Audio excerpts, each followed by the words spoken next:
ഈ സമരങ്ങളെ തള്ളിപ്പറയുന്ന ഒരു സമീപനം ഒരു കാരണവശാലും RDX എടുക്കില്ല എന്ന കാര്യത്തിൽ സംശയമില്ല. അത് ഏത് സമരമായാലും നമ്മൾ അങ്ങനെ തന്നെ തീരുമാനിച്ചിട്ടുള്ളതുമാണ്. പക്ഷേ ഇങ്ങനെ ഒരു വിമർശനം ഉണ്ടാവാനിടയായ സാഹചര്യത്തെക്കുറിച്ച് എങ്ങനെയാണ് സനീഷ് വിലയിരുത്തുന്നത്? സമരക്കാരുടെ നേതാവ് ശ്രീമതി യസ്മിനി ആ പറഞ്ഞ കാര്യം സത്യം പറഞ്ഞ വിഷമമുണ്ടാക്കി. കാരണം എന്താണെന്ന് വെച്ചാൽ നമ്മുടെ റിപ്പോർട്ടർ അങ്ങോട്ടേക്ക് ചെല്ലുന്നു, അഞ്ജു ജയപ്രകാശ് അങ്ങോട്ട് ചെല്ലുന്നു, വളരെ സജീവമായിട്ട് റിപ്പോർട്ട് ചെയ്തുകൊണ്ടിരിക്കുകയാണ്. പക്ഷേ അവർ ആദ്യം തന്നെ ഇതാണ് പറയുന്നത്. നമ്മൾ മറ്റെല്ലാ മാധ്യമങ്ങളും ചെയ്തതുപോലെ തന്നെ വളരെ കൃത്യമായിട്ട് ഈ സമരത്തെ റിപ്പോർട്ട് ചെയ്തുകൊണ്ടേയിരിക്കുകയായിരുന്നു. ആശാസമരം തുടങ്ങിയ സമയം തൊട്ട് അവരുടെ ഏറ്റവും സൂക്ഷ്മമായിട്ടുള്ള കാര്യങ്ങൾ ഒരുപക്ഷെ മറ്റു മാധ്യമങ്ങളെക്കാൾ കൂടുതലായിട്ട് നമ്മൾ റിപ്പോർട്ട് ചെയ്തുകൊണ്ടേയിരിക്കുകയായിരുന്നു. അപ്പോഴാണ് ഇവരുടെ ഈ പ്രസ്താവന വന്നത്. പക്ഷേ അതിനകത്തൊരു പ്രശ്നമുള്ളത് ഹർഷൻ, അതായത് ഈ സമീപകാലത്ത് രാജ്യത്ത് നടന്ന ഒരുപക്ഷെ സ്വാതന്ത്ര്യ സമരത്തിന് ശേഷം രാജ്യത്ത് നടന്ന ഏറ്റവും വലിയ സമരം ഏതാണ്?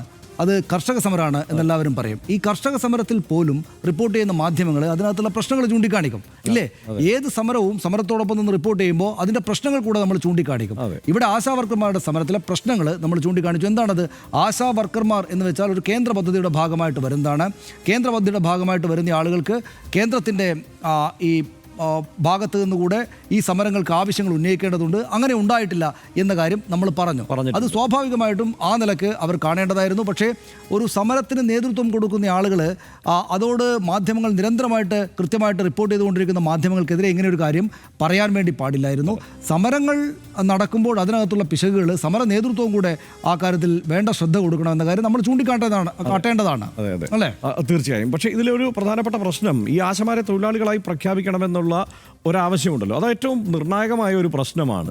അതാണല്ലോ പ്രധാനപ്പെട്ട ആവശ്യം. ആ ആവശ്യം യഥാർത്ഥത്തിൽ സമരക്കാർ ഉന്നയിക്കുന്നുണ്ടോ എന്ന് ചോദിച്ചാൽ അത് അങ്ങനെ ഉന്നയിക്കുന്നില്ല. കാരണം അതെന്തുകൊണ്ടാണ്? അത് കേന്ദ്ര തീരുമാനം വരണം, NHMന്റെ നോംസ് മാറണം. ആ നിലയ്ക്കുള്ള തീരുമാനത്തിലേക്ക് എത്താൻ തക്കവണ്ണമുള്ള ഒരു മുദ്രാവാക്യം സമരക്കാർ ഉയർത്തുന്നില്ല എന്നത് വിമർശനമല്ലേ? അത് ചൂണ്ടിക്കാട്ടേണ്ടതില്ലേ? മാത്രമല്ല, ഇപ്പോൾ ഞാൻ ഇന്നലെയും പറഞ്ഞ ഒരു കാര്യം, മറ്റെല്ലാ സംസ്ഥാനങ്ങളിലും ഗംഭീരമാണ്, കേരളത്തിൽ മാത്രം മോശമാണ് എന്ന് ആവർത്തിച്ച് പറയുന്നതിൽ ഒരു ദുരുദ്ദേശമുണ്ട് സമര നേതൃത്വത്തിന്. അത് തന്നെയാണ്. അതായത് അവിടെ സമരം ചെയ്യുന്ന ആശമാരുടെ ആവശ്യം തെറ്റാണ് എന്നല്ല. മാത്രമല്ല, ഇതിപ്പോൾ ഇവരെ ആരായിട്ടാണ് രാജ്യം കണക്കാക്കുന്നത്? ഇവിടെ ഈ ഇന്ത്യയിലെ ആശാ വർക്കർമാരെ രാജ്യം കണക്കാക്കുന്നത് വളണ്ടിയർമാരായിട്ടാണ്.